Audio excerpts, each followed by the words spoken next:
सप्तम भाव में यदि पाप ग्रह बैठे हैं, सप्तम भाव में यदि पाप ग्रह की दृष्टि है, सप्तमी यदि गलत घर में बैठे हैं, 3, 6, 8, 12 में बैठे हैं, और सप्तमेश पर पाप ग्रहों की युति है या दृष्टि है, तो जीवन साथी का सुख बढ़िया नहीं है, कमजोर।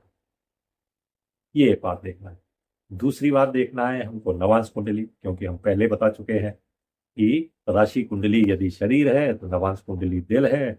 शरीर कमजोर हो सकता है लेकिन दिल को मजबूत होना चाहिए, तो नवांश कुंडली में मजबूती देखना है। तो नवांश कुंडली पत्नी की बारे में बताती है, जीवन साथी के बारे में बताती है। तो जीवन साथी के सुख का भाव नवांश कुंडली में चौथा है, तो नवांश कुंडली में हमको चौथा भाव देखना है।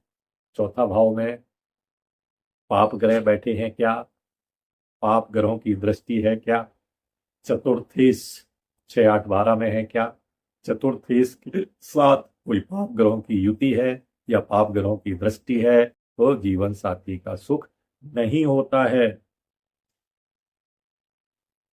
तो वो जीवन साथी का सुख कहां देखें,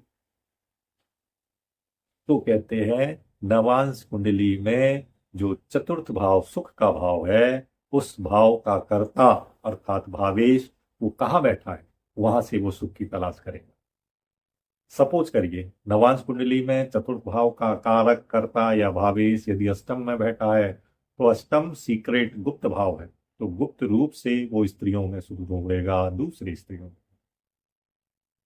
क्योंकि सप्तमेश जहां पत्नी का सुख बताता है, अष्टम भाव सप्तम भाव जहां पत्नी का सुख बताता है, अष्टम भाव यौन सुख बताता है, द्वादश भाव सैया सुख बताता है, और पंचम भाव जो है ये प्रेमिका का सुख बताता है। तो स्त्री सुख के लिए यदि चतुर्थ इस नवांश कुंडली में यदि अष्टम भाव में है या द्वादश भाव में है या पंचम भाव में, तो पत्नी के अलावा वो दूसरी जगह से सुख देखेगा। यदि दसम भाव है तो वो अपने काम से ही सुख देखेगा। पंचम भाव में है तो वो बच्चों के में ही बच्चों की उन्नति में उनके कामकाज से वो सुख देखेगा। इस प्रकार हम राशि कुंडली से और नवांश कुंडली से व्यक्ति के जीवन में सुख है या नहीं है ये जान सकते हैं।